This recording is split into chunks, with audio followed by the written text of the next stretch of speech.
नमस्कार. आज आपण सिंहगड या अतिशय सुंदर आणि देखण्या अशा गडाची माहिती पाहणार आहोत. तो गड संपूर्ण कव्हर करण्याचा मी प्रयत्न केलेला आहे, परंतु हा गड इतका मोठा आहे, इतका विशाल आहे आणि इतका अप्रतिम आणि इतका निसर्गाने सौंदर्यपूर्ण आहे की हा गड पाहतच राहावा अशी इच्छा झाली. तर चला आपण शक्य तेवढ्या प्रमाणामध्ये जे जे मुख्य ठिकाणं आहेत, मुख्य गोष्टी आहेत, मुख्य याचे महत्त्वाच्या गोष्टी आहेत त्या आपण या व्हिडिओमध्ये कव्हर करणार आहोत, व्हिडिओमध्ये पाहणार आहोत. तर सगळ्यांनी घोषणा देऊया. छत्रपती शिवाजी महाराज की जय.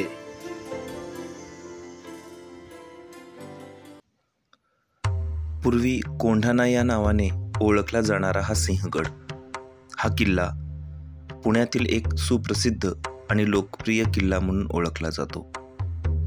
छत्रपती शिवरायांच्या पदस्पर्शाने पावन झालेली ही भूमी, हा किल्ला हवेली तालुक्यातील डोणजे गावात आहे. हा किल्ला पुणे शहरापासून जवळपास 35 ते 40 किलोमीटर अंतरावर आपल्याला पाहावयास मिळतो.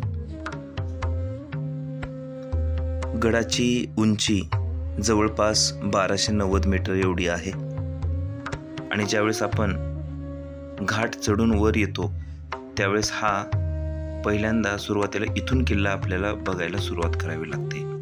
इथे गाडी पार्क करण्याची सुविधा सुद्धा आहे. हे पहा, छत्रपती राजाराम महाराज स्मारक समिती, म्हणजे छत्रपती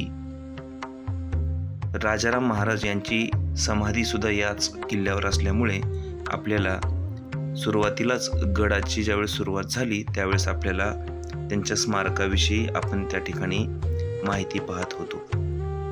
हा गड दिसायला अत्यंत सुंदर, निसर्ग सौंदर्याने भरलेला दिसला. या गडावर जेव्हा आपण चढाई करतो त्यावेळेस एका बाजूने आपल्याला सुरक्षा तटबंदी दिसते आणि अतिशय सुरक्षिततेच्या वातावरणामध्ये आपण हा गड चढत असतो. छोटे छोटे मुलं सुद्धा हा गड अतिशय उत्साहाने आणि उल्हासाने चढू शकतात. प्रत्येक ठिकाणी आपल्याला काकडी असेल, पेरू असेल, अशा प्रकारे आपल्याला काही ना काहीतरी वस्तू खायला मिळतात. हा पहा, पुणे दरवाजा, हा पहिला पुणे दरवाजा क्रमांक 1, इथून गडाची सुरुवात होते. पहिल्यांदा हा दरवाजा पार करून आपण या सिंहगडावर जातो. आणखीनही या जे चिरेबंदी भिंती आहेत, हे जे दरवाजे आहेत, छत्रपती शिवराय, वीर तानाजी मालुसरे आणि अनेक मराठा सुभेदार, अनेक मराठा वीर पुरुषांची आठवण आपल्याला करून देत असते. आम्हीही आमचं कुटुंब आम्ही हा गड, अतिशय नयनरम्य असा गड आम्ही हा पाहिला.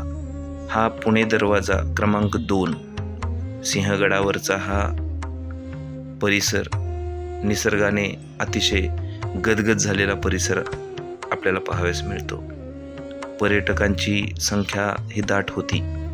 क्षणाचाही विलंब न करता आमच्या मनाची उत्सुकता वाढत होती आणि आम्ही त्या गडाच्या पायऱ्या या हळूहळू पुढं चालत होतो. आमच्या घरातले हे 2 छोटे जे काही दिसत आहेत ना मंडळी, यांना तर हा गड अतिशय आवडला आणि ते अतिशय आनंदाने, अतिशय आनंदी वातावरणामध्ये ते गड चढत होते. आणि पहा, दोघीच चढत आहेत, मी आणि आमचं सर्व कुटुंब सोबत जात आहोत. खरंच सांगायला गेलं तर या महाराष्ट्राला छत्रपती शिवरायांसारखा वीर, छत्रपती शिवरायांसारखे दैवत लाभले, ते खरं तर आपलं नशीब म्हणायला हरकत नाही.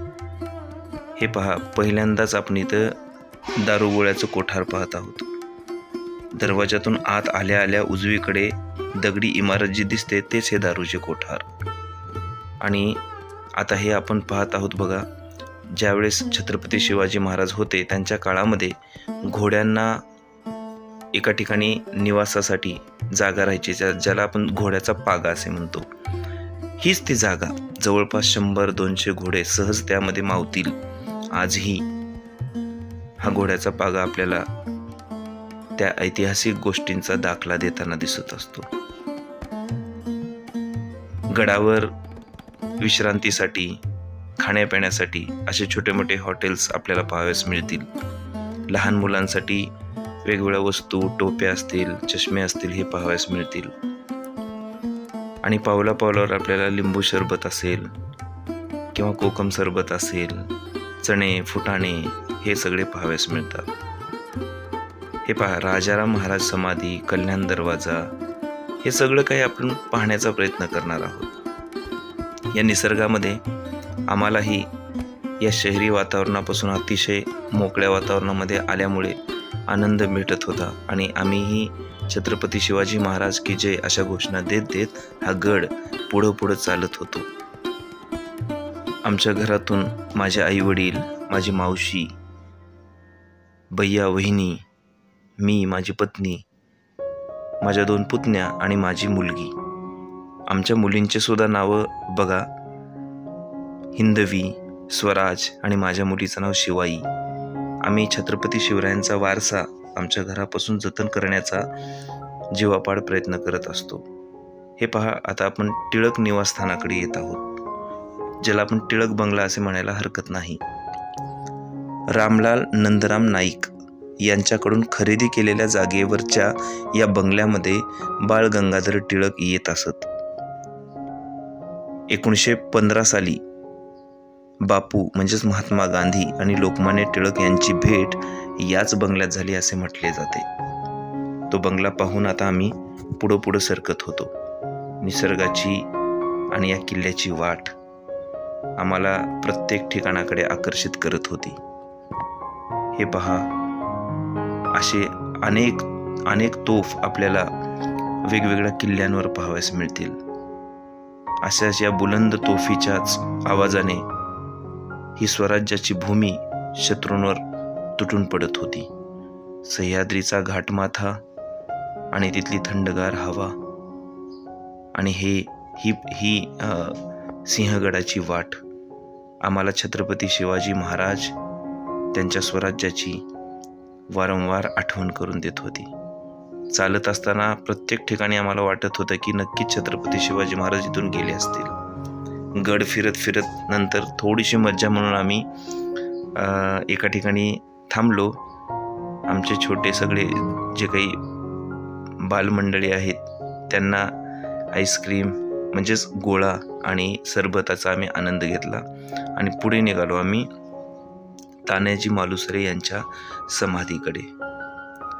मला आजही आठवतं, आम्ही ज्यावेळेस शाळेमध्ये होतो ना त्यावेळेस गड आला पण सिंह गेला नावाचा एक धडा वाचला होता आणि तिथूनच आम्हाला हा कोंढाणा किल्ला, हा सिंहगड, इथे ज्या पराक्रमी मावळ्यांनी आपल्या जीवाचं रान करून छत्रपती शिवाजी महाराजांना हा सिंहगड, हा कोंढाणा त्यांच्या ताब्यात मिळवून दिला होता,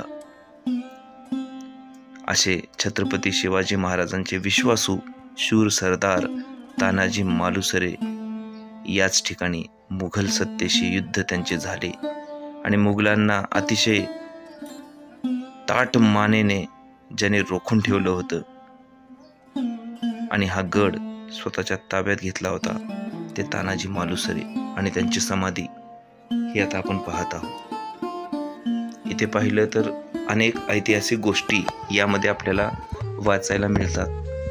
त्या दोन्ही भाषेमधून आपल्याला उपलब्ध करून दिल्यात, कारण की विदेशी पर्यटक सुद्धा या किल्ल्याला तेवढ्याच उत्साहानं भेटी देत असतात. या मावळ्यांच्या वेगवेगळ्या शस्त्रास्त्रासहित जे ते त्यांचं या स्वराज्याचं रक्षण करण्यासाठी जीवाचं रान करत होते, अशा या मावळ्यांच्या प्रतिकृती आपल्याला पाहाव्यास मिळतील. नक्कीच यांना पाहिल्यानंतर तो माझा शिवबा राजा आणि त्यांच्यासाठी जीवाचं रान करणारे हे मावळे पाहाव्यास मिळतील. तानाजी मालुसरे यांची ही पवित्र समाधी पाहिली, इथं आम्ही नतमस्तक झालो, थोडासा विसावा घेतला. तानाजी मालुसरे यांच्या समाधीस्थळाला आम्ही भेट दिली आणि त्यांच्या या कार्याला आम्ही विनम्र अभिवादन केलं. हा शिवबाचा मावळा सिंहासारखा या सिंहगडाला जिंकण्यासाठी धावला होता. आणि इथून आम्ही पुढं जात होतो. पुढं जात असताना कोंढाणेश्वराचं मंदिर आम्हाला दिसलं. हे कोंढाणेश्वराचं मंदिर साधं सुद्धा नसून यादवांचं कुलदैवत म्हणून सुद्धा प्रसिद्ध होतं. थोडंसं उंच टेकडीवर ही पहा, आपल्याला तिथली ही ऐतिहासिक वास्तू पाहत असताना हा नंदी, कोंढाणेश्वराचं अतिशय देखणं असं मंदिर, तो ऐतिहासिक वारसा जपताना ही वास्तू दिसत आहे. आणि हे सर्व काही पाहत असताना खरंच सांगतो, मनाला खूप तृप्तीचं समाधान मिळतं. नक्कीच आपण शिवबांच्या काळामध्ये नाही जन्मलो, परंतु त्या काळामध्ये जे काही या वास्तू आहेत, या ज्या काही खुणा आहेत, त्या नक्की आपल्याला त्या काळामधल्या आठवणी करून देत असताना आपल्याला दिसून येतील. हे मंदिर शंकराचं असून यादवांचं कुलदैवत, आत एक पिंड व सांब असे हे मंदिर यादवकालीन मंदिर म्हणून प्रसिद्ध आहे. बघा, आपण ज्यावेळेस एखाद्या ऐतिहासिक वास्तूला भेट देतो त्यावेळेस आपल्याला अनेक ऐतिहासिक गोष्टी सुद्धा कळतात. आता तानाजी मालुसरे यांच्या समाधीकडून आम्ही कल्याण दरवाजा असेल या बाजूने आम्ही निघालेलो होतो. इथे एक थोडंसं तलाव सुद्धा दिसला. म्हणजेच तानाजी मालुसरे यांच्या स्मारकाच्या मागून डाव्या हाताच्या छोट्या तलावाच्या बाजूने डावीकडे गेल्यानंतर एक प्रसिद्ध असं आम्हाला ठिकाण दिसलं. त्याला देवटाके असे म्हटलं जातं.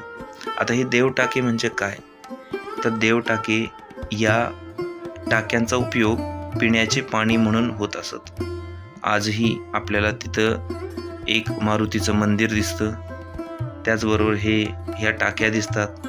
असं म्हटलं जातं की महात्मा गांधी जेव्हा पुण्यास येत तेव्हा मुद्दाम या टाक्यांचे पाणी मागवत असत पिण्यासाठी. त्यानंतर कल्याण दरवाजा, गडाच्या पश्चिमेस हा दरवाजा, कोंढाणपूरवरून पायथ्याच्या कल्याण गावातून वर आल्यावर या दरवाजातूनच आपल्याला प्रवेश मिळतो. एकामागे एक असे 2 दरवाजे, यापैकी वरच्या दरवाजाच्या दोन्हीकडील बुरुजांच्या भिंती, अर्धवट बाहेर आलेला हत्ती व माहूत अशी दगडी शिल्प आहेत की काय असा भास होत होता. खरंच श्री शालिवाहन शके 1672, कारकीर्द श्रीमंत बाळाजी बाजीराव पंडित प्रधान असा या शिलालेखावर इथे उल्लेख सुद्धा आढळून येतो. आणि हा कल्याणचा दरवाजा आम्ही पाहून झाल्यानंतर जसं आम्ही पुढे जात होतो तसं आम्हाला या गडाचं सौंदर्य पाहायला मिळत होतं. जागोजागी पाण्याचे छोटे मोठे तलाव आम्हाला दिसत होते. आणि किती छान रचना असेल बघा. यानंतर पुढं आम्ही जसं जात होतो असं म्हटलं जातं की या गडावर दरवाजाच्या मागच्या बाजूस वर टेकडीवर जर आलो आपण तर तिथे एक छोटासा चौकोनी दगड आहे आणि तेच उदयभान राठोडाचे स्मारक सुद्धा म्हणून ओळखलं जातं. तो काही यामध्ये मी दाखवण्याचा प्रयत्न केलेला नाही, परंतु या सह्याद्रीचं सौंदर्य मात्र आम्ही पाहत होतो. राजाराम महाराज यांच्या समाधीकडे सुद्धा आम्हाला पुढे जायचं होतं. अनेक झुंजार बुरुज या सिंहगडाचे या सिंहगडाचे रक्षण करत असताना आपल्याला दिसून येत होते.